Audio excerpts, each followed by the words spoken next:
तो hello everyone, welcome to Eklavya Snatak and this side Sachin. आज मैं आप सभी को इंडिया एंड द वर्ल्ड जो आपका सब्जेक्ट है इसके मोस्ट इंपॉर्टेंट टॉपिक्स बताने वाला हूं फॉर योर एग्जाम। सेमेस्टर 8 के एग्जाम्स आपके रहने वाले हैं और बीए प्रोग्राम का ये सब्जेक्ट है, डीएससी में आता है। हाई वेटेज टॉपिक्स जो आपके रहते हैं exam focused, which are easy to understand and chapter wise coverage मैं यहाँ पे आपकी करने वाला हूँ। शॉर्ट नोट्स होंगे जो आपको बिल्कुल आसानी से समझ में आ जाएंगे, कोई प्रॉब्लम नहीं रहेगी। कोई क्वेरी है तो आप इंस्टाग्राम पे मैसेज कर सकते हैं, यूजर नेम आप सभी के सामने है। तो आज का जो हमारा फर्स्ट टॉपिक है वो है factors affecting India's foreign policy. कोई भी देश की जो फॉरेन पॉलिसी होती है उसके फैक्टर्स कौन कौन से होते हैं, यानी कि आप किसी के साथ दोस्ती करोगे या किसी को अपना एनिमी बनाओगे, वो किस चीज पे डिपेंड करता है, ये हमारे फैक्टर्स हमें बताएंगे। तो सबसे पहले मैं आपको इंट्रोडक्शन के साथ ये चैप्टर स्टार्ट करवाना चाहूंगा। फॉरेन पॉलिसी का मतलब होता है कोई भी कंट्री किसी दूसरे देश के साथ कैसे डील कर रही है, अपने नेशनल इंटरेस्ट को प्रोटेक्ट करते हुए, अपने सिक्योरिटी मैटर्स को देखते हुए, इकोनॉमी को देखते हुए और अपनी इंटरनेशनल इमेज को देखते हुए। सो इंडिया की जो फॉरेन पॉलिसी है वो समय समय पर बदलती रही है, इंटरनेशनल इवेंट्स के अकॉर्डिंग, अपनी सिक्योरिटी नीड्स के अकॉर्डिंग, इकोनॉमिक डेवलपमेंट के अकॉर्डिंग, ग्लोबल पॉलिटिक्स कैसी चल रही है उसके भी अकॉर्डिंग। कुछ इंपॉर्टेंट फैक्टर्स हैं जो कि इंडिया की फॉरेन पॉलिसी को बदलने में बहुत ज़्यादा अहम है। एक तो कोल्ड वॉर है, दूसरा न्यूक्लियर पॉलिसी है, तीसरा है जो आज के ग्लोबल चैलेंजेस हैं मॉडर्न टाइम में। तो स्टार्ट करते हैं कि कोल्ड वॉर का क्या इम्पैक्ट था इंडिया की फॉरेन पॉलिसी के ऊपर। तो देखो भाई, कोल्ड वॉर है क्या। जब वर्ल्ड वॉर सेकेंड खत्म हुआ था तो पूरी दुनिया दो पावरफुल ग्रुप्स में डिवाइड हो गई थी। एक तरफ तो था यूएसए और एक तरफ थे उसके अलाइज, ठीक है, मतलब यूएसए और उसके अलाइज, और दूसरी तरफ है सोवियत यूनियन और उसके अलाइज। यानी कि पूरी दुनिया दो पार्ट में डिवाइड हो गई थी, एक तरफ अमेरिका के सपोर्टर, एक तरफ यूएसएसआर के सपोर्टर। अब कंपटीशन था दो पावर्स के बीच में, इसी को कोल्ड वॉर कहा जाता है। अब इंडिया की क्या पोजीशन थी, देखो भाई 1947 में तो हम आजाद हुए ही थे और इंडिया नहीं चाहता था किसी भी ग्रुप में शामिल होना पूरी तरीके से, ना अमेरिका के साथ ना यूएसएसआर के साथ। सो इंडिया ने जो पॉलिसी फॉलो करी उसको कहा जाता है नॉन अलाइनमेंट की पॉलिसी। यानी कि इंडिया इंडिपेंडेंट रहना चाहता था डिसीजन मेकिंग के मामले में, वो खुलकर अपने डिसीजंस लेना चाहता था। इंडिया परमानेंट मेंबर किसी भी मिलिट्री ब्लॉक का नहीं बनना चाहता था, ना अमेरिका का ना यूएसएसआर का। जो मेन प्रिंसिपल्स हैं नॉन अलाइनमेंट की पॉलिसी के वो यही कहते हैं, पीसफुल को एग्जिस्टेंस, साथ में रहेंगे, शांतिपूर्वक रहेंगे, एंटी कलोनियलिज्म, हम हमेशा आवाज उठाएंगे जो भी देशों को आप गुलाम बनाओगे ये चीज गलत है, इक्वालिटी अमोंग नेशन, सभी देशों को बराबर समझा जाए, और अपोजिशन टू डिस्क्रिमिनेशन, कभी भी किसी देश के साथ कोई भेदभाव या गलत चीज नहीं होनी चाहिए। इंडिया के साथ साथ इजिप्ट, यूगोस्लाविया, ठीक है, और आपका इंडोनेशिया, ऐसे ऐसे देश शामिल थे इस मूवमेंट में। इसी को कहा गया आगे चलकर नॉन अलाइन मूवमेंट। अब इंडिया का सोवियत यूनियन के साथ क्या रिलेशन था मैं आपको बताता हूं। देखो, इंडिया वैसे तो अलाइंड नहीं था सोवियत यूनियन के साथ, लेकिन इंडिया सोवियत यूनियन के साथ थोड़ा क्लोज था, डिफेंस के मैटर्स पे, इंडस्ट्रियल डेवलपमेंट के मैटर्स पे और टेक्नोलॉजी के मैटर पे। सबसे इंपॉर्टेंट इवेंट की बात करें तो इंडो सोवियत ट्रीटी की बात होती है, जो कि एक फ्रेंडशिप की ट्रीटी थी सोवियत यूनियन के साथ during the Bangladesh liberation war. जब हमारा इंडिया पाकिस्तान के साथ वॉर चल रही थी बांग्लादेश को लेकर, आपने पढ़ा होगा, तो उस टाइम पे सोवियत यूनियन ने ही हमें सपोर्ट किया था। So increased India security, gave strategic support, strengthen India internationally. So India मजबूत हुआ इस सपोर्ट से, इंडिया को मदद मिली, इंडिया की सिक्योरिटी बढ़ी जब यूएसएसआर ने उसको मदद की, जिस टाइम पे इंडिया के साथ कोई नहीं खड़ा था। ये दिखाता है कि नॉन अलाइनमेंट का मतलब ये नहीं है कि न्यूट्रल रहना है, बल्कि इंडिया अपने नेशनल इंटरेस्ट को भी देखेगा। अब मान लो न्यूट्रल रहता तो वो मदद नहीं लेता ना यूएसएसआर की। अब इंडिया का इंटरनेशनल ऑर्गेनाइजेशंस में क्या रोल है, देखो भाई, during the cold war India peace को सपोर्ट करता था, डीकोलोनाइजेशन को सपोर्ट करता था, और जो डेवलपिंग कंट्रीज हैं जो अभी अभी डेवलप कर रही हैं उनके राइट्स को सपोर्ट करता था। और इंडिया यूएन में काम करता रहा है शुरू से ही, इंटरनेशनल फोरम्स जितनी होती हैं इंडिया वहां पर भी एक्टिव रहा है। फिर है 1991 में जब कोल्ड वॉर खत्म हो गई तो सोवियत यूनियन खत्म हो गया था, ठीक है, कोल्ड वॉर एंड हो गई थी। अब दुनिया यूनिपोलर हो गई। यूनिपोलर का मतलब था कि अमेरिका अकेली पावर रह गई, एक ही सुपर पावर बचा and that was America. So India ने अपनी foreign policy according to new global reality change कर दी। क्योंकि यूएसएसआर तो रहा नहीं और इंडिया यूएसएसआर के ज्यादा क्लोज था। अब जब यूएसएसआर नहीं रहा सो इंडिया ने फटाफट से यूएसए के क्लोज जाना शुरू कर दिया। अब क्या हुआ, कोल्ड वॉर के बाद इंडिया ने ग्लोबलाइजेशन पे ज्यादा फोकस किया, कैसे ट्रेड बढ़ाया जा सकता है, इकोनॉमिक रिफॉर्म्स के ऊपर फोकस किया, ट्रेड के ऊपर फोकस किया, रीजनल कोऑपरेशन पे भी फोकस किया कि भाई अलग अलग जो रीजन्स हैं उनको कैसे जोड़ के चलना है। इंडिया ने मल्टीपोलर वर्ल्ड के ऑर्डर को सपोर्ट किया है हमेशा से कि एक के पास सारी पावर नहीं होनी चाहिए। इंडिया कहता है कि पूरे दुनिया भर में देशों को पावरफुल बनाना है। तो इंडिया ने यूएसए, रशिया, यूरोप के देश, जापान, एशियन कंट्रीज, हर जगह पर, आसियान कंट्रीज सॉरी, ठीक है, साउथ ईस्ट एशियन कंट्रीज, हर जगह पे इंडिया ने अपने रिलेशंस अच्छे बनाकर रखे हुए हैं। अब न्यूक्लियर पॉलिसी की बात करें इंडिया की, तो इनिशियली इंडिया का मेन फोकस था कि न्यूक्लियर एनर्जी को सिर्फ पीसफुल पर्पस के लिए यूज करना है, साइंटिफिक रिसर्च के लिए यूज करना है और इससे एनर्जी बनानी है। लेकिन धीरे धीरे जब इंडिया के ऊपर सिक्योरिटी थ्रेट्स आ रहे थे, जैसे चाइना ने अपने न्यूक्लियर वेपन्स टेस्ट कर लिए थे 1964 में, पाकिस्तान भी अपना न्यूक्लियर डेवलपमेंट कर रहा था, तो इंडिया कैसे पीछे रह सकता है। 1974 में इंडिया ने अपना पहला न्यूक्लियर टेस्ट किया था पोखरण में। इसको कहा जाता था पीसफुल न्यूक्लियर एक्सप्लोजन, यानी कि इंडिया इसकी वजह से टेक्नोलॉजिकली स्ट्रांग हो गया। बहुत सारे देशों ने बुराई भी करी कि इंडिया क्यों कर रहा है ये सब, और कुछ कंट्रीज ने तो इंडिया पे रिस्ट्रिक्शंस भी लगा दिए थे।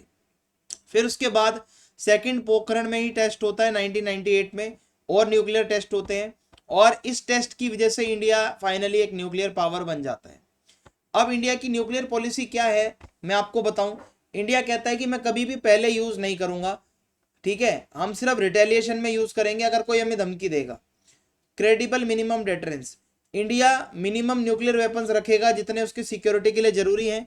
इंडिया नहीं चाहता कि अननेसेसरी इतने ज्यादा वेपन्स रखना। सो इंडिया एक रिस्पॉन्सिबल न्यूक्लियर पावर है। 1998 के टेस्ट के बाद यूएसए और बहुत सारी वेस्टर्न कंट्रीज ने तो इंडिया पे सैंक्शंस भी लगा दिए थे, लेकिन बाद में रिलेशन इंप्रूव हुए जब बातचीत हुई, डायलॉग्स हुए। India US civil nuclear agreement 2008, ये एग्रीमेंट बहुत ज़रूरी है क्योंकि इंडिया को एक रिकॉग्नाइजेशन मिला कि हाँ भाई इंडिया एक रिस्पॉन्सिबल न्यूक्लियर स्टेट है, और India international nuclear trade nuclear suppliers group, ठीक है, इसमें ये क्या कहते हैं कि इसमें पार्टिसिपेट वो कर सकता है, ठीक है। इसके लिए एनएसजी ने इसको स्पेशल एग्जेम्पशंस दिए। फिर उसके बाद है इंपॉर्टेंस ऑफ न्यूक्लियर पॉलिसी। कितनी इंपॉर्टेंट है ये पॉलिसी, देखो इसकी वजह से नेशनल सिक्योरिटी इंप्रूव हुई, इंटरनेशनल प्रेस्टीज, भाई एक इमेज अच्छी होगी है कि आप न्यूक्लियर वाले हो। स्ट्रेटेजिक पावर, ठीक है, कि इंडिया एक स्ट्रेटेजिक पावर बन गया। आज की डेट में इंडिया के सामने क्या है, बदलाव आ रहे हैं कोल्ड वॉर के बाद, थोड़ा प्रैक्टिकल, थोड़ा फ्लेक्सिबल, थोड़ा अपने फायदे को देखते हुए इंडिया अपना दोस्त चुनता है। इंडिया का फोकस है इकोनॉमिक डेवलपमेंट पे, टेक्नोलॉजिकल डेवलपमेंट पे, एनर्जी सिक्योरिटी और ग्लोबल पार्टनरशिप अच्छी करनी है। तो 1991 में इंडिया ने अपनी इकोनॉमी को ओपन किया था, जिसको लिबरलाइजेशन भी कहा जाता है। फॉरेन ट्रेड बढ़ा, जिससे फॉरेन इन्वेस्टमेंट बढ़ा, ग्लोबल इकोनॉमिक कॉपरेशन बढ़ा, और इंडिया एक बहुत इंपॉर्टेंट प्लेयर बन गया वर्ल्ड इकोनॉमी का। फिर उसके बाद इंडिया ने अपनी एक्ट ईस्ट पॉलिसी को अपनाया ताकि साउथ ईस्ट एशिया और ईस्ट एशिया के साथ रिलेशन अच्छे हो सकें, खासकर जो आसियान की कंट्रीज हैं, जापान है, ऑस्ट्रेलिया है, ताकि ट्रेड बढ़े, स्ट्रेटेजिक कॉपरेशन बढ़े और एक बैलेंस बना रहे। फिर आती है इंडिया की नेबरहुड फर्स्ट पॉलिसी। इंडिया हमेशा से अपने पड़ोसियों की मदद करता है, इसमें कनेक्टिविटी है, यहाँ डेवलपमेंट में कोई मदद चाहिए, डिजास्टर मैनेजमेंट, कोई भाई आपदा आ गई है वहाँ मदद चाहिए, कल्चरल एक्सचेंज, हर जगह पे इंडिया आगे रहता है कि भाई पड़ोसियों के साथ कोऑपरेशन बढ़ाना है, एक विश्वास बढ़ाना है। और इंडिया हमेशा से यही कहता है कि भाई जो क्लाइमेट को लेकर मुद्दे हैं, जो फूड सिक्योरिटी को लेकर मुद्दे हैं, जो लोन चल रहे हैं कई छोटे देशों पे, टेक्नोलॉजिकल ट्रांसफर जो नहीं होता है वो मिले, जो डेवलपिंग कंट्रीज है, छोटे देशों की इंडिया आवाज़ उठाता है। क्लाइमेट चेंज बहुत बड़ा ग्लोबल इशू है, आपको पता है। इंडिया कहता है कॉमन बट डिफरेंशिएटेड रिस्पॉन्सिबिलिटी होनी चाहिए, यानी कि हम सब ने भाई फाइट करनी है क्लाइमेट चेंज को लेकर, लेकिन जो डेवलप्ड कंट्रीज हैं, जो बड़े देश हैं, अमेरिका जैसे, जर्मनी जैसे, उनको ज़्यादा रिस्पॉन्सिबिलिटी लेनी है क्योंकि उन्होंने ज़्यादा पॉल्यूशन किया है इन द पास्ट। इसके अलावा इंडिया क्रॉस बॉर्डर टेररिज्म को बिल्कुल खुलेआम निंदा करता है, बहुत बेकार चीज़ है आतंकवाद, जो ग्लोबल टेररिस्ट लोगों के नेटवर्क हैं। इंडिया कहता है कि भाई इंटरनेशनल कोऑपरेशन बढ़ाओ, सभी जो है मिलजुल कर रहो, टेररिज्म के अगेंस्ट खड़े हो, तो इसके लिए यूएन है, बहुत सारी मल्टीलैटरल फोरम्स हैं। इंडिया ज़्यादा से ज़्यादा कोऑपरेशन में ज़्यादा से ज़्यादा दिखाता है कि भाई आईटी सेक्टर हो या साइबर सिक्योरिटी है, स्पेस टेक्नोलॉजी है, जो भी टेक्नोलॉजिकल उसमें कोऑपरेशन है, इंडिया हमेशा से उसमें आगे रहता है। और मल्टीपोलर वर्ल्ड में इंडिया सभी के साथ अपने रिलेशन अच्छे रखता है, चाहे यूएसए हो, चाहे रशिया हो, चाहे यूरोप हो, जापान हो। इंडिया किसी एक देश के ऊपर पूरा डिपेंड नहीं रहता। तो आई होप आपको यहाँ से ये समझ में आ गया होगा। अगला टॉपिक इंपॉर्टेंट है हमारा, India and the United states of America. USA का टॉपिक है, ध्यान से सुनना भाई इस टॉपिक को। तो इंडिया और यूएस के बहुत ही ज़्यादा इंपॉर्टेंट और ख़ास रिलेशनशिप है आज की डेट में, चाहे वो डिफेंस का सेक्टर हो, ट्रेड हो, टेक्नोलॉजी हो, एजुकेशन हो, एनर्जी हो, ग्लोबल कोऑपरेशन हो। दोनों कंट्रीज एक तो डेमोक्रेटिक हैं और दोनों रूल ऑफ लॉ में मानती हैं। कानून का भाई पालन इंडिया में भी होता है, कानून को अमेरिका में भी फॉलो किया जाता है। तो दोनों देशों के बीच काफ़ी अच्छे रिलेशंस हैं। लेकिन कोल्ड वॉर के समय की अगर हम बात करें, इंडिया नॉन अलाइनमेंट की पॉलिसी पर था, लेकिन यूएसए वेस्टर्न ब्लॉक का हेड था। सो आइडियोलॉजिकल डिफरेंस थे, रिलेशन इतने खास नहीं थे। अमेरिका पाकिस्तान की भी सपोर्ट करता था, क्योंकि पाकिस्तान अमेरिका के मिलिट्री अलायंस में शामिल था, सीटो सेंटो वगैरह में। सो इस वजह से भी भाई इंडिया यूएस पे ज़्यादा भरोसा नहीं करता था। फिर 1962 में वॉर हुई चाइना के साथ। US gave limited military help, बहुत लिमिटेड हेल्प करी। बट 1971 की वॉर में तो अमेरिका पाकिस्तान की साइड से आ गया, इससे इंडिया यूएस के रिलेशंस खराब हुए। फिर क्या हुआ, इंडिया ने अपने न्यूक्लियर टेस्ट करे 1974 में, 1998 में। सो इसमें भी यूएसए को दिक्कत थी। अमेरिका ने इकोनॉमिक सैंक्शंस लगा दिए इंडिया पे कि न्यूक्लियर टेस्ट क्यों कर रहे हो। और इससे क्या होगा, क्योंकि न्यूक्लियर वेपन्स बढ़ेंगे, तो अमेरिका को ये पसंद नहीं था। फिर है relation improved after end of the cold war. जब कोल्ड वॉर खत्म हुआ, इंडिया अपना लिबरलाइजेशन करना चाहता था, और ये बिल क्लिंटन जो प्रेसिडेंट थे अमेरिका के, वो इंडिया में आते हैं ईयर 2000 में। सो कॉपरेशन यहाँ से दोनों देशों के बीच बढ़ना स्टार्ट हुआ। फिर 2005 में India US civil nuclear agreement हुआ। ये बहुत बड़ा टर्निंग पॉइंट था, जब यूएस ने ये एक्सेप्ट किया कि इंडिया एक रिस्पॉन्सिबल देश है न्यूक्लियर के मामले में, और इंडिया को एक्सेस मिल गया ग्लोबल न्यूक्लियर ट्रेड का, और 2008 में एनएसजी एग्जेम्पशन मिल गया। सो इससे दोनों देशों का ट्रस्ट बढ़ा। फिर defence and Indo Pacific cooperation. भाई इंडिया और यूएस आज की डेट में डिफेंस के मामले में, मैरीटाइम सिक्योरिटी जो समुद्री सिक्योरिटी है, या इंडो पैसिफिक जो एरिया है, वहाँ पे बहुत कॉपरेट करते हैं, एक दूसरे की जहाँ मदद हो सकती है वो करते हैं। फिर है क्वाड एंड काउंटर टेररिज्म। तो इंडिया और यूएस दोनों ही क्वाड के मेंबर हैं, जापान भी है, ऑस्ट्रेलिया भी है। सो क्वाड नाम का ग्रुप क्यों बनाया गया है कि इंडो पैसिफिक जो एरिया है ना, वो फ्री रहे, वहाँ ट्रेड अच्छे से हो सके, मैरीटाइम सिक्योरिटी, वो पूरा एरिया सिक्योर रहे, टेक्नोलॉजिकल कॉपरेशन, वहाँ पे जितने भी देश इसके मेंबर हैं टेक्नोलॉजी को शेयर करें। और इंडिया यूएस दोनों ही कहते हैं कि भाई टेररिज्म गलत है, एक्सट्रीज्म कट्टरवाद जो है वो भी गलत है, किसी को धमकाना भी गलत है। इकोनॉमिक एंड टेक्नोलॉजिकल रिलेशन की बात करें तो इंडिया जो है और जो यूएसए, इनका ट्रेड अच्छा है, और यूएस बहुत बड़ा ट्रेडिंग पार्टनर है इंडिया का। आईटी सेक्टर हो, स्टार्टअप्स हो, एनर्जी का मामला हो, फार्मास्यूटिकल्स हो, डिजिटल इकोनॉमी की बात हो, हर जगह अमेरिका इंडिया की दोस्ती अच्छी रही है। यूएस हमें एलएनजी क्रूड ऑयल भी भेजता है, ठीक है। चैलेंजेस की बात करें, कुछ डिफरेंसेस अभी भी हैं ट्रेड रूल्स को लेकर, वीज़ा पॉलिसीज़ को लेकर। वीज़ा पॉलिसी बहुत भाई कठोर है अमेरिका की, बहुत टफ है। ह्यूमन राइट्स के मुद्दे होते हैं बहुत सारे, इंटेलेक्चुअल प्रॉपर्टी राइट्स के मुद्दे होते हैं। ओवरऑल इंडिया यूएस के रिलेशन इंप्रूव हुए हैं, और आज दोनों मिलकर काम करते हैं ग्लोबल स्टेबिलिटी के लिए, टेक्नोलॉजिकल डेवलपमेंट के लिए, इंडो पैसिफिक एरिया सिक्योर रहे, दुनिया मल्टीपोलर बन सके, तो दोनों देश मिलकर काम करने की कोशिश कर रहे हैं। अब यहाँ पे हमारा अगला टॉपिक है इंडिया एंड रशिया। तो रशिया के साथ देखेंगे हमारे कैसे रिलेशंस हैं। सो इंडिया और रशिया का बहुत ही लंबा एक इतिहास रहा है दोस्ती का, बहुत ट्रस्टेड रिलेशनशिप है, क्योंकि हम एक दूसरे पे भरोसा करते हैं, हम एक दूसरे को कॉपरेट करते हैं, लॉन्ग टर्म पार्टनरशिप है। चाहे डिफेंस का मैटर हो, energy, space, trade, global politics, हर जगह पर रशिया हमारे लिए खड़ा रहा है, और इंडिया रशिया के लिए हमेशा से ही खड़ा रहा है। तो अगर मैं बात करूं कोल्ड वॉर के टाइम पे, तो रशिया को यूएसएसआर कहा जाता था, और इंडिया नॉन अलाइनमेंट पे चल रहा था, किसी के साथ जुड़ना नहीं चाहता था। इवन दो इंडिया न्यूट्रल था, लेकिन फिर भी वो यूएसएसआर यानी सोवियत यूनियन के क्लोज रहता था, और ओवर द टाइम इंडिया और यूएसएसआर की दोस्ती काफ़ी मजबूत थी। Soviet help in India's development.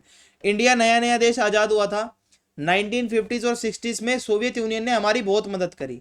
हमारे यहाँ पे स्टील के प्लांट्स लगाने थे, हैवी इंडस्ट्रीज लगानी थी, एनर्जी प्रोजेक्ट्स बनाने थे, इंजीनियरिंग इंडस्ट्रीज बड़ी बड़ी बनानी थी। सो इन्होंने पूरी मदद करी हमारी इंडस्ट्रियल ग्रोथ करवाने में इंडिया की। देखो किसी भी देश की फैक्ट्रियां उसकी रीड होती हैं। सो सोवियत यूनियन ने कश्मीर मामले में, जो कश्मीर का इशू है, उसमें भी यूएनओ के अंदर हमें सपोर्ट किया है। तो कहने का मतलब है यूएसएसआर कभी पीछे नहीं हटा हमारी मदद करने से।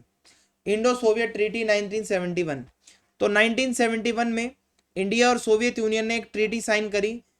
ये ट्रीटी क्यों थी? दोस्ती की ट्रीटी थी भाई, शांति बनी रहे, कोऑपरेशन रहे, सभी मिलजुल के भाई रहे, सोवियत यूनियन वाले भी और इंडिया वाले भी लीडर्स मिलते रहे। सो इससे क्या हुआ कि इससे भाई बांग्लादेश की क्राइसिस में यूएसएसआर ने हमारी मदद कर दी, क्योंकि हमारी ट्रीटी साइन हो रखी थी। सो इससे हमारा एक बैलेंस बना कि हमें हर कोई आके अटैक नहीं कर सकता, हमारे साथ एक पार्टनर है, हमारा अलाई है। फिर है डिफेंस कॉपरेशन। इंडिया और रशिया के रिलेशंस की जब जब बात होती है, डिफेंस इसमें बहुत बड़ा एक नाम है, क्योंकि रशिया हमें सारी सप्लाई भेजता है। मिग फाइटर जेट्स हैं, सुखोई एयरक्राफ्ट्स हैं, टैंक हैं, सबमरीन्स हैं, मिलिट्री का सामान है। हर जगह पे यूएसए हमारी मदद करता है जब भी वो मिलिट्री और डिफेंस की बात होती है। सो इंडिया की ज़्यादातर जो मिलिट्री की इक्विपमेंट्स हैं वो रशिया से बनी हुई आती हैं, रशिया से ही बनकर आती हैं। 1991 के बाद सोवियत यूनियन तो हो गया था ख़त्म, तो उसके बाद थोड़े समय के लिए रिलेशन थोड़े से स्लो डाउन हो गए थे। लेकिन ईयर 2000 में इंडिया और रशिया ने एक स्ट्रेटेजिक पार्टनरशिप एक साइन करी, जहां हम अपने पॉलिटिकल रिलेशन अच्छे बनाने चाहते थे, दोबारा से डिफेंस कॉपरेशन बढ़ाना चाहते थे और इकोनॉमिक टाइज ट्रेड वगैरह बढ़ाना चाहते थे। तो इंडिया और रशिया ने मिलकर बहुत सारे डिफेंस प्रोजेक्ट पे काम किया, जैसे ब्रह्मोस मिसाइल है, ठीक है, और ये एक जॉइंट मिसाइल प्रोग्राम था दोनों देशों का। और इंडिया ने S-400 एयर डिफेंस सिस्टम, आपने ऑपरेशन सिंदूर के समय इसका नाम सुना होगा, ये बहुत यूज़ किया है, जो कि रशिया का है, ठीक है, रशिया का डिफेंस सिस्टम है। तो इससे हमारी जो सिक्योरिटी है वो अच्छी हुई है। Energy and space cooperation, Russia बहुत इंपॉर्टेंट है हमारी एनर्जी सिक्योरिटी के लिए। हम वहाँ से क्रूड ऑयल, नेचुरल गैस लेते हैं, रशिया के हमें ग्राहक हैं, रशिया से हम खरीदते हैं ये सामान। बात करें न्यूक्लियर कॉपरेशन की, तो कुदनकुलम न्यूक्लियर पावर प्लांट जो है वो रशिया की मदद से ही बना था। 1984 में स्पेस कॉपरेशन, स्पेस ऑपरेशंस जो होते हैं हमारे, जो स्पेस में भेजा जाता है, उसमें भी जो 1984 में राकेश शर्मा पहले इंडियन थे जो स्पेस में गए थे सोवियत मिशन के थ्रू।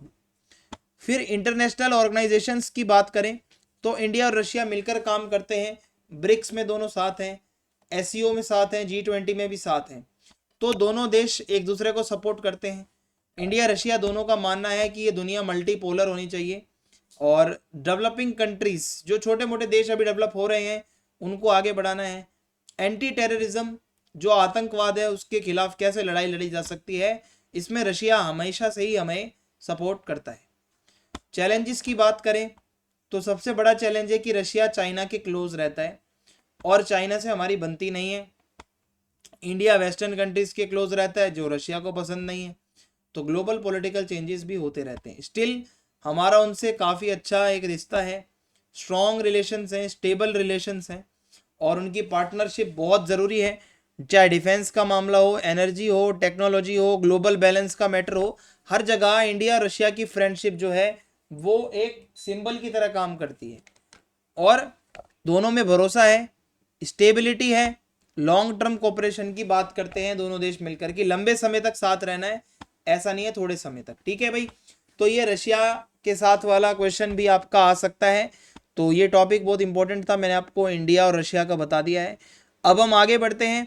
अब जो हमारा अगला टॉपिक है वो है इंडिया अफ्रीका रिलेशंस। इंडिया के अफ्रीका के देशों के साथ या अफ्रीका के साथ कैसे रिलेशंस हैं, ये हमें इस टॉपिक में समझना है। तो इंडिया और अफ्रीका का बहुत ही स्ट्रॉन्ग रिलेशनशिप का बॉन्ड रहा है, हमारी दोस्ती रही है, डेवलपमेंट के मामले में हमने कोऑपरेट किया है, हिस्टोरिकल कनेक्शन है और स्ट्रेटेजिक पार्टनरशिप है, दोनों भाई पार्टनर्स हैं। अगर मैं आपको बताऊं ट्रेड में हम पार्टनर्स हैं, एजुकेशन की बात हो, एनर्जी, सिक्योरिटी, टेक्नोलॉजी, कल्चर, हर चीज़ में हमारे रिलेशंस बहुत अच्छे हैं। थोड़ा सा अगर मैं हिस्ट्री में आपको लेके जाऊं, सो हमारा अगर जब हम अंग्रेज़ों का पीरियड याद करें जिस टाइम पे अंग्रेजों ने हमें गुलाम बनाया था तो अफ्रीका भी अंग्रेजों की ही कॉलोनी था। सो जो इंडियन ट्रेडर्स होते थे, जो इंडिया से वर्कर होते थे, उनको अफ्रीका ले जाया जाता था 19 सेंचुरी में, वहाँ पे उनसे काम करवाया जाता था। तो अफ्रीकन्स के साथ हमारे कल्चरल लिंक वहीं से बन गए थे और हमारा एक कनेक्शन बन गया था। इसके अलावा महात्मा गांधी का भी रोल आता है अफ्रीका में। महात्मा गांधी साउथ अफ्रीका में रहा करते थे, बहुत इंपॉर्टेंट चीज़ है। वहाँ से उन्होंने अपनी भाई लॉ वगैरह प्रैक्टिस करके वहाँ पे बहुत समय तक वो रहे थे। उधर उन्होंने सत्याग्रह करना सीखा, भाई सत्य के लिए कैसे आग्रह करना है, अपनी बात मनवानी है नॉन वायलेंट तरीके से। धीरे धीरे फिर इन्हीं आइडियाज़ को इन्होंने इंडिया के फ्रीडम स्ट्रगल में अप्लाई करा। अफ्रीका को भी आज़ाद कराने के लिए इन्होंने इन्हीं आइडियाज़ को आगे बताया आकर। तो महात्मा गांधी का भी बहुत बड़ा रोल है इसके अंदर। फिर है आज़ादी के बाद इंडिया ने सपोर्ट किया कि भाई कॉलोनियलिज्म खत्म होना चाहिए, जो ये अंग्रेज हैं इनको निकलना चाहिए अब अफ्रीका को छोड़कर, जो अफ्रीकन कंट्रीज हैं उनको फ्रीडम मिलनी चाहिए। इसके लिए इंडिया ने आवाज़ उठाई है। सेल्फ डिटर्मिनेशन, जितना हो सकता है अपने पे भरोसा रखो।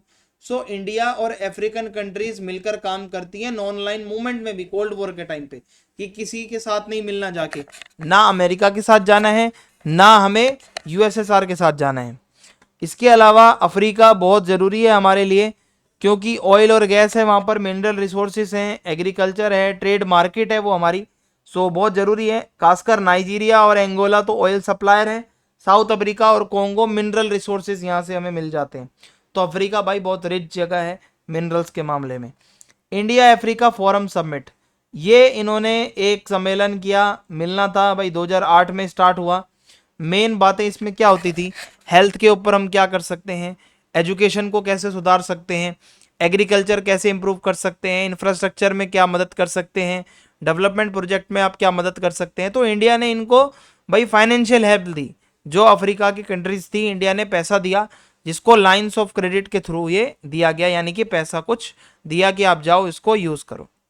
ITEC एंड डेवलपमेंट कॉरपोरेशन, तो इंडिया ने स्टार्ट किया Indian technical and economic cooperation programme, और इस प्रोग्राम के थ्रू अफ्रीकन स्टूडेंट्स और अधिकारी जो थे उनको इंडिया में ट्रेनिंग मिली, स्कॉलरशिप्स वगैरह भी मिली। Training is given in IT की ट्रेनिंग, एग्रीकल्चर की फील्ड में और पब्लिक एडमिनिस्ट्रेशन की फील्ड में ट्रेनिंग दी गई स्कॉलरशिप देकर अफ्रीकन स्टूडेंट्स को। तो ये अपने आप में बहुत बड़ी बात है। फिर आता है trade, medicine and technology. Indian companies Africa में इन्वेस्ट करती है, टेलीकॉम के सेक्टर में, एनर्जी सेक्टर में, ऑटोमोबाइल्स गाड़ियाँ वगैरह बनाने में, और फार्मास्यूटिकल्स यानी मेडिसिन वगैरह में। इंडिया जाना जाता है अपनी एफोर्डेबल मेडिसिन बेचने के लिए, खासकर HIV एड्स के ट्रीटमेंट के लिए इंडिया ने बहुत मेडिसिन वगैरह भेजी हैं। और India also started pan African network project for tele education and tele medicine. जितना हो सकता है भाई एजुकेशन को ऑनलाइन पहुंचाना, कॉल के थ्रू पहुंचाना, टेली मेडिसिन अगर मोबाइल से बताया जा सकता है कि भाई ये बीमारी का ये इलाज है तो उससे किसी के दौर पे बचेंगे। इंडिया इसमें भी आगे रहा है, ठीक है, टेली मेडिसिन के भी इसमें। Maritime security and global cooperation, India cooperate करता है अफ्रीकन देशों के साथ मैरीटाइम सिक्योरिटी के मामले में, क्योंकि अफ्रीका के आप देखोगे ना तीनों चारों तरफ क्या है, समुद्र है। और इसके अलावा एंटी पायरेसी जो ऑपरेशंस होते हैं उसमें भी इंडिया कोऑपरेट करता है। इंडियन ओशियन का जो पूरा एरिया है वो जाके जब आगे आप देखोगे अफ्रीका से जो टच हो रहा है उस वो पूरा सेफ रखना है, तो उसके लिए भी इंडिया हमेशा से ही मदद के लिए आगे रहता है। इसके अलावा इंडिया अफ्रीका के साथ UN रिफॉर्म्स की जब बात हुई थी कि भाई UNO को थोड़ा सा सुधार करना चाहिए अपने आप में, तो अफ्रीका और इंडिया दोनों साथ थे इस मैटर के ऊपर। क्लाइमेट चेंज के ऊपर जो टॉक्स होती हैं उसमें भी इंडिया अफ्रीका के साथ रहा है। WTO में कोई बात होती है या सस्टेनेबल डेवलपमेंट कैसे करना है, सो इंडिया ने कहीं भी अफ्रीका को नहीं छोड़ा। इंडिया की ये डिमांड है कि भाई हमें सिक्योरिटी काउंसिल में एक परमानेंट सीट चाहिए। इस चीज़ को भी अफ्रीका के बहुत सारे देश सपोर्ट करते हैं। लेकिन आज भी कुछ चैलेंजेस हैं, जैसे चाइना का इन्फ्लुएंस बढ़ रहा है अफ्रीका में, जो कि इंडिया को पसंद नहीं आता। अफ्रीका में पॉलिटिकल इनस्टेबिलिटी बहुत ज़्यादा है, कोई डेमोक्रेसी वगैरह इतनी ज़्यादा वहाँ चल नहीं रही है, और कई अफ्रीकन एरियाज़ में क्या है, आतंकवाद बहुत ज़्यादा है। तो इंडिया अफ्रीका के रिलेशन धीरे धीरे स्ट्रांग हो रहे हैं, ग्रो अभी कर रहे हैं। ये रिलेशंस कैसे हो रहे हैं ग्रो, डेवलपमेंट को देखते हुए, कितना भरोसा है, कितना कोऑपरेट कर सकते हैं, कैसे प्रोग्रेस हो सकती है। सो इंडिया और अफ्रीका मिलकर एक इम्पॉर्टेंट पावर बन सकते हैं ग्लोबल साउथ कोऑपरेशन के लिए। क्योंकि अफ्रीका बहुत बड़ा भाई एक वो, इसमें बहुत सारे देश आते हैं और एक मल्टीपोलर वर्ल्ड बनाना है हमें कि बहुत सारे देशों के पास पावर होनी चाहिए और ग्लोबल डेवलपमेंट भी करना है। अब यहाँ पे हमारा अगला टॉपिक है India and central Asia. Central Asia के साथ हमारे कैसे रिलेशंस हैं ये अब आपसे यहाँ पे पूछा जा रहा है इस टॉपिक में। तो देखो, इंडिया और सेंट्रल एशिया का बहुत पुराना एक इतिहास रहा है। अगर आज की डेट में देखें तो ये इम्पोर्टेंट हो गए हैं रिलेशंस, क्योंकि भाई सेंट्रल एशिया में ही सारा ऑयल और गैस है, मेनली जो आता है ईरान वगैरह से। तो इंडिया चाहता है भाई ट्रेड अच्छा रहे सेंट्रल एशिया के साथ, हमारा सिक्योरिटी कोऑपरेशन बना रहे, कनेक्टिविटी बनी रहे इन देशों के साथ। सो इंडिया सेंट्रल एशिया को बहुत इंपॉर्टेंट स्ट्रेटेजिक पार्टनर मानता है, क्योंकि वहाँ से हमारा क्रूड ऑयल गैस वगैरह आती है बहुत ज़्यादा। सेंट्रल एशिया में 5 देश हैं, Kazakhstan, Uzbekistan, Tajikistan, Turkmenistan, Kyrgyzstan. ये जो कंट्रीज़ हैं पहले यूएसएसआर में थी, लेकिन 1991 के बाद ये सब नई देश बन गए जब यूएसएसआर ख़त्म हो गया। सो उनकी आज़ादी के बाद इंडिया ने बहुत ही जल्दी इनके साथ डिप्लोमेटिक रिलेशन बना लिए और इनकी जितनी मदद हो सकती है वो करना शुरू कर दी थी। फिर है हिस्टोरिकल एंड कल्चरल रिलेशन। तो इंडिया और सेंट्रल एशिया बहुत पुराने समय से, एंशियंट समय से जुड़े हुए हैं थ्रू द सिल्क रूट। यहाँ से ट्रेड होता था, कल्चरल एक्सचेंज होता था। बुद्धिज़्म भी इंडिया से बाकी जगहों तक एशिया की सेंट्रल एशिया से ही होते हुए पहुँचा। पर्शियन कल्चर, लिटरेचर, आर्किटेक्चर ये भी हमारे यहाँ पे बहुत ज़्यादा चला है। सो ये जो हिस्ट्री है हमारी वो शेयर्ड है, एक कॉमन हिस्ट्री रही है हमारे इंडिया की सेंट्रल एशिया की। सो आज भी हम खुद को कनेक्टेड मानते हैं। अब ये इतना इम्पोर्टेंट क्यों है हमारे लिए, ज़रा इसको समझ लेते हैं। सेंट्रल एशिया बहुत इंपॉर्टेंट है क्योंकि यहाँ पे बहुत ज़्यादा ऑयल है, नेचुरल गैस है, यूरेनियम और मिनरल्स हैं। इंडिया को चाहिए अपनी एनर्जी, क्योंकि उनकी इकोनॉमी आगे बढ़ रही है इंडिया की, तो भाई एनर्जी तो चाहिए। सो एनर्जी कोऑपरेशन अच्छा रखना पड़ेगा ना सेंट्रल एशियन कंट्रीज़ के साथ। कजाकिस्तान बहुत इंपॉर्टेंट है भाई यूरेनियम के मामले में, ऑयल के मामले में, और तुर्कमेनिस्तान अपने नेचुरल गैस रिसोर्सेज के लिए जाना जाता है। इसके अलावा एक पाइपलाइन प्रोजेक्ट है जिसको TAPI गैस पाइपलाइन प्रोजेक्ट का नाम दिया गया है। सो ये क्या है, इंडिया और सेंट्रल एशिया के बीच में एक पाइपलाइन है जिसको कहते हैं Turkmenistan, Afghanistan, Pakistan, India pipeline, Tapi pipeline.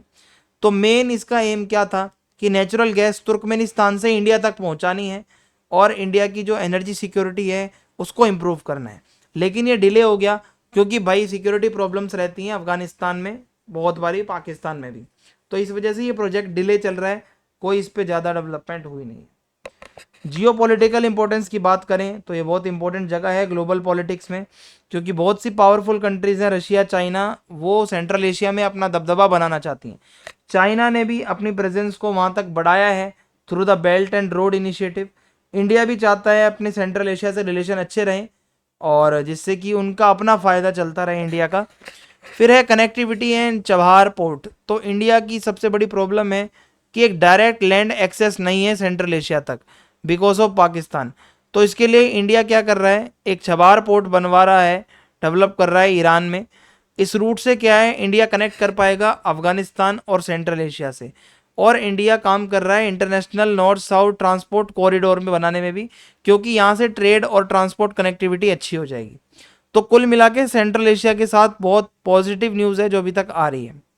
फिर सिक्योरिटी की बात करें तो इंडिया और सेंट्रल एशियन कंट्रीज़ एक दूसरे की मदद करती हैं। जहाँ डिफेंस का मैटर होता है, सिक्योरिटी मैटर होता है। अगर कहीं आतंकवाद का मुद्दा है, एक्सट्रीमिज़म का मुद्दा है, रीजनल इनस्टेबिलिटी है, तो बातचीत होती है दोनों में। The situation in Afghanistan affects both India and central Asia. So जितने भी देश हैं वो चाहते हैं पीस रहे, स्टेबिलिटी रहे। इंडिया भी मिलिट्री एक्सरसाइज करता रहता है, बातचीत सिक्योरिटी से रिलेटेड इनसे होती रहती है। फिर है SCO एंड इकोनॉमिक कोऑपरेशन। तो इंडिया एक फुल मेंबर बना शंघाई कोऑपरेशन ऑर्गेनाइजेशन का 2017 में, और इसके थ्रू इंडिया जो है सेंट्रल एशियन कंट्रीज़ के साथ कोऑपरेट करता है, रशिया के साथ, चाइना के साथ, सोशल कह रहा हूँ, सिक्योरिटी एंड इकोनॉमिक इशूज़ के ऊपर। सो इंडिया और सेंट्रल एशिया का ट्रेड लिमिटेड है, लेकिन धीरे धीरे medicine, IT sector, agriculture, education का ट्रेड बढ़ने लग रहा है। चैलेंजेस हैं सेंट्रल एशिया में, सबसे बड़ा चैलेंज है कि डायरेक्ट कनेक्टिविटी एक तो हमारी है नहीं, क्योंकि पाकिस्तान बीच में पड़ जाता है, और चाइना अपना इन्फ्लुएंस बढ़ा रहा है, और रशिया का तो डोमिनेंस है ही है, तो इंडिया का इतना डोमिनेंस वहाँ नहीं रह पाता। इंडिया फिर भी अपने रिलेशंस अच्छे कर रहा है through the connect central Asia policy, overall India और सेंट्रल एशिया के बहुत हिस्टोरिकल स्ट्रॉन्ग रिलेशन रहे हैं, कल्चरल रिलेशन अच्छे रहे हैं, स्ट्रेटेजिक रिलेशंस अच्छे रहे हैं। उनकी पार्टनरशिप बहुत ज़रूरी है एनर्जी सिक्योरिटी के लिए, ट्रेड के लिए भी एक स्टेबिलिटी बनी रहे और ग्लोबल बैलेंस भी रहे। इन फ्यूचर ये रिलेशंस और अच्छे हो सकते हैं अगर कोऑपरेशन बढ़ता है। अब यहाँ पे हमारा जो नेक्स्ट टॉपिक है वो है ब्रिक्स, और ब्रिक्स को समझ लेते हैं ये क्या है, आपको बहुत इजीली समझ आ जाएगा। देखो ब्रिक्स एक ग्रुप है, इसमें बड़ी बड़ी डेवलपिंग कंट्रीज हैं जो कि बहुत आगे बढ़ रही हैं, वो इकोनॉमिक पॉलिटिकल और ग्लोबल इश्यूज के ऊपर मिलकर बात करती हैं। उन्होंने अपना एक ग्रुप बना लिया और ये एक तरीके से प्लेटफॉर्म है जो आज की डेट में जो बड़े बड़े देश हैं जो यहाँ पे आके मिलकर बैठते हैं। ब्रिक्स को बनाया गया था ग्लोबल लेवल पे अपनी आवाज़ रख सके हर डेवलपिंग कंट्री, इंटरनेशनल पॉलिटिक्स में सबकी बराबर की इज्जत हो, इसके लिए तो इसको डिज़ाइन किया गया था ब्रिक्स को। अब देखो मीनिंग क्या है ब्रिक्स का और इसके मेंबर्स के बारे में थोड़ा जान लेते हैं। जो ब्रिक नाम से वर्ड है ये कहाँ से आता है? B for Brazil, R for Russia, I for India, C for China, S for South Africa. पहले इसको सिर्फ ब्रिक कहा जाता था 2001 में, और ये वर्ड यूज़ किया गया था इकोनॉमिस्ट जिम ओ नाइल ने कहा था। साउथ अफ्रीका 2010 में ज्वाइन हुआ था तो साउथ अफ्रीका का एस इसमें लग गया तो इसलिए इसको ब्रिक्स कहा गया फिर ब्रिक्स से। Recently Saudi Arabia, Iran, UAE, Egypt, Ethiopia भी इसमें इनवाइट किए गए हैं कि भाई आप भी इसमें चाहो तो जुड़ सकते हो।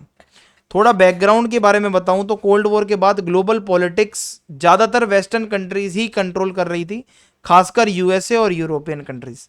सो डेवलपिंग कंट्रीज को लगता था कि जो आईएमएफ है, वर्ल्ड बैंक है, वो बस वेस्टर्न कंट्रियों का फ़ायदा देखता है, जो हमारे डेवलपिंग देश हैं, छोटे मोटे देश हैं, उनके ऊपर कोई फोकस नहीं करता।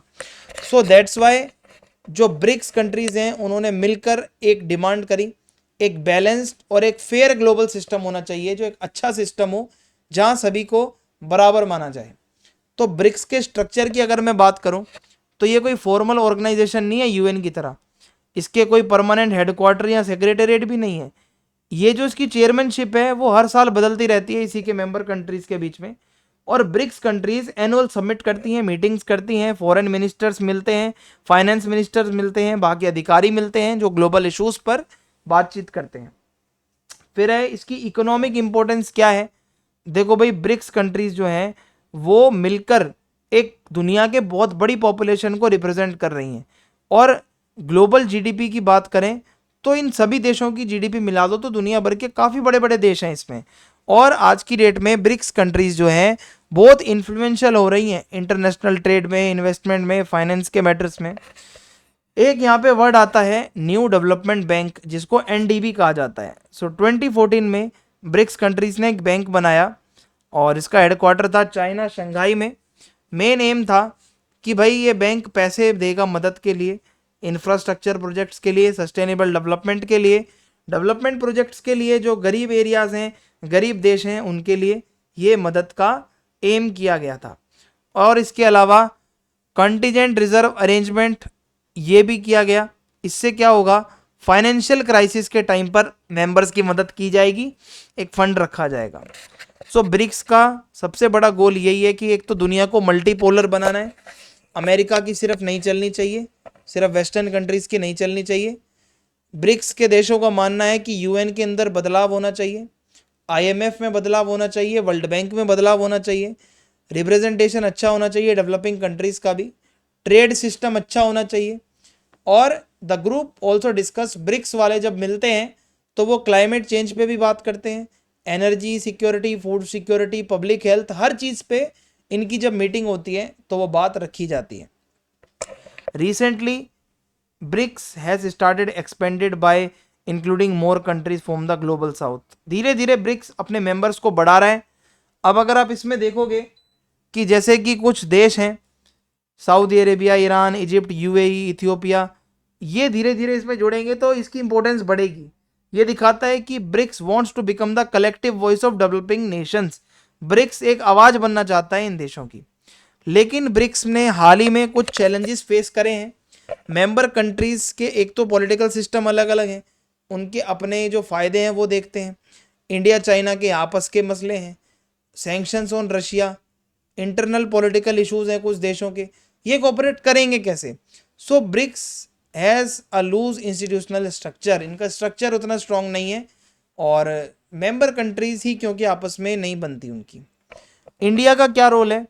For India BRICS is very important, क्योंकि ये इंडिया की मदद करता रहा है। इंडिया को ग्लोबल पॉलिटिक्स की एक पोजीशन मजबूत करनी है तो ब्रिक्स के देश सपोर्ट करते हैं। और जो मल्टीपोलर वर्ल्ड का एक आइडिया है कि दुनिया में बस एक अमेरिका के पास नहीं सबके पास पावर हो, उसमें ब्रिक्स मदद करता है। इंडिया अपनी आवाज़ उठा सकता है। ओवरऑल ब्रिक्स बहुत इंपॉर्टेंट प्लेटफॉर्म है। अगर आपको एमर्जिंग जो देश हैं जो भी उभर रहे हैं उनको दिखाना है और जो इम्पोर्टेंस है डेवलपिंग कंट्रीज़ की वर्ल्ड पॉलिटिक्स में उसको दिखाने के लिए ये लगातार कंटिन्यू है। भाई अपना काम कर रहा है, कॉपरेशन बढ़ा रहा है, इंस्टीट्यूशंस को स्ट्रॉन्ग कर रहा है। इसका बहुत बड़ा रोल है। आगे के समय में जो इंटरनेशनल ऑर्डर बनेगा उसमें ब्रिक्स का नाम ज़रूर लिया जाएगा। अब हम आगे बढ़ते हैं अपने नेक्स्ट टॉपिक की तरफ जो कि है सार्क, SAARC। इसको समझ लेते हैं कि सार्क के अंदर आपको क्या क्या पूछा जा सकता है पेपर में। तो सार्क की फुल फॉर्म है south Asian association for regional cooperation, यानी कि साउथ एशिया के देशों ने मिलकर अपनी एक जो है एसोसिएशन बना ली है जो वो कोऑपरेट करेंगे, मिलकर एक दूसरे की मदद करेंगे जितना पॉसिबल हो सकता है उनसे। तो सार्क 8 दिसंबर 1985 को एस्टेब्लिश हुआ था, ढाका में एक मीटिंग हुई थी और ये ऑर्गेनाइजेशन बनाया गया था कि भाई इम्प्रूवमेंट हो पीस में, डेवलपमेंट में और साउथ एशिया में रीजनल कोऑपरेशन जो है वो जितना ज़्यादा हो सकता है वो बढ़े।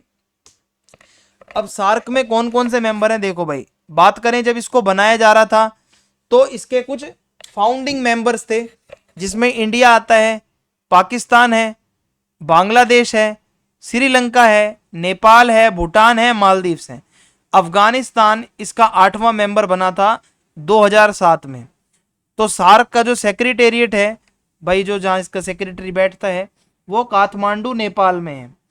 तो साउथ एशिया एक ऐसा एरिया है जहाँ आपको पता है एक तो पॉपुलेशन बहुत ज़्यादा है, यहाँ पर एक तो कल्चरल डाइवर्सिटी बहुत ज़्यादा है। इंडिया की ही बात कर लें तो एक इंडिया के अंदर ही अंदर कितने ज़्यादा धर्म, कितने ज़्यादा भाषा और कल्चर को फॉलो करने वाले लोग रहते हैं।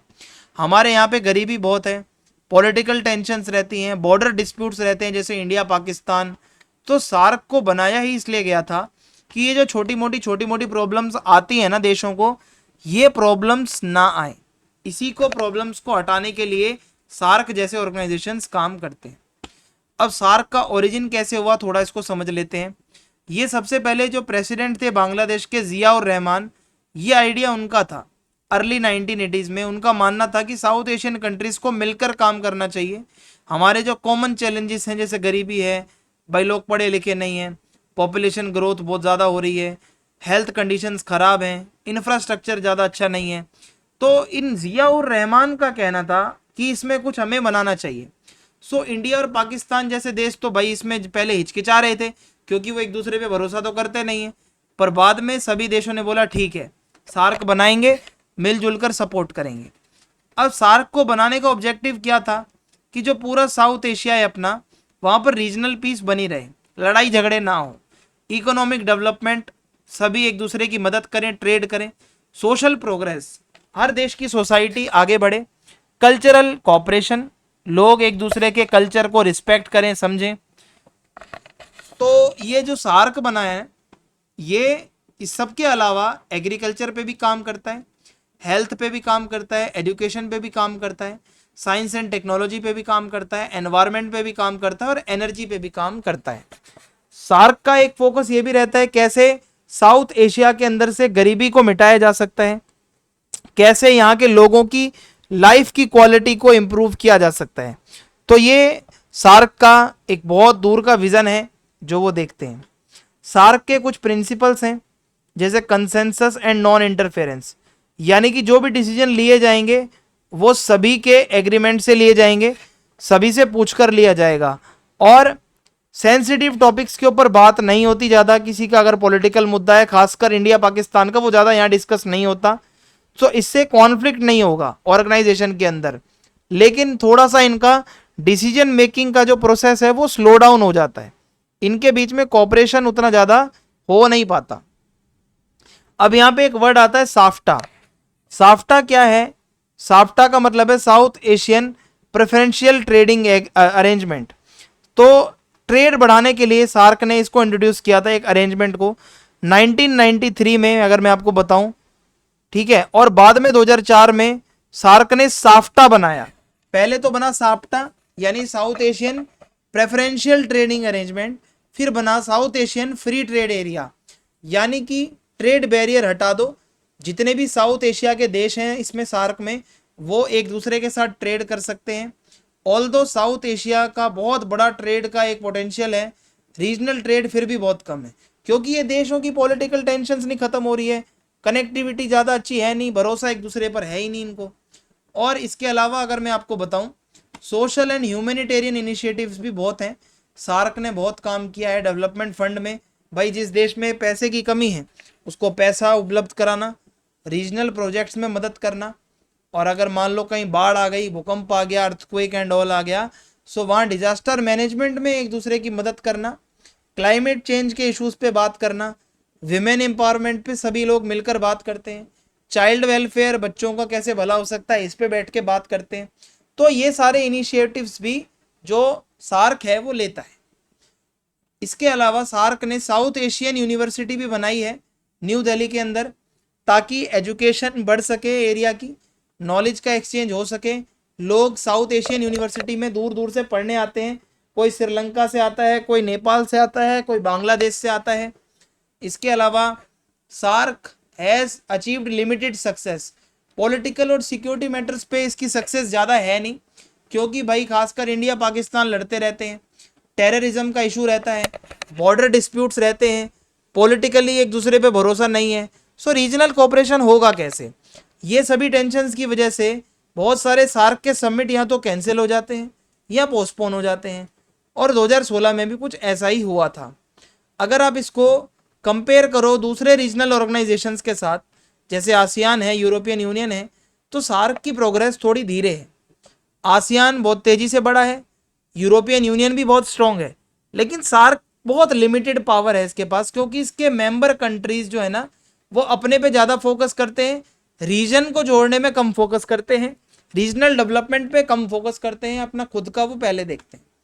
तो सार्क की इंपॉर्टेंस क्या है, देखो इतने चैलेंजेस हैं, सार्क बहुत ज़रूरी है आज, क्योंकि एक प्लेटफॉर्म है बातचीत का साउथ एशिया के अंदर।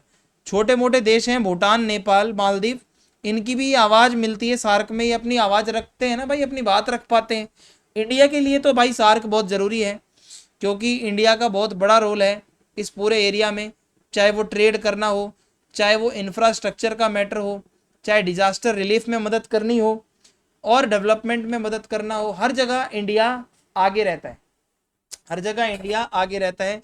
ओवरऑल सार्क को आप ये मान के चलो कि बहुत ही इंपॉर्टेंट एक रीजनल ऑर्गेनाइजेशन है, जो कि मेनली बनाया ही इसीलिए गया है कि साउथ एशिया वाले भाई पीसफुली रहें, एक दूसरे को कोऑपरेट करें, साउथ एशिया का डेवलपमेंट कैसे हो सकता है इसके ऊपर बात करें। और अगर इसके मेंबर कंट्रीज जैसे इंडिया पाकिस्तान है थोड़े से अपने पॉलिटिकल टेंशन्स को कम करें और भरोसा करें, तो सार्क बहुत बड़ा बन सकता है साउथ एशिया के अंदर, ऐसा लोगों का मानना है।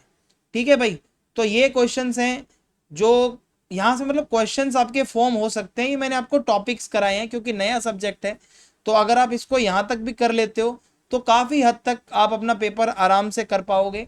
So thanks for watching the lecture, subscribe our YouTube channel.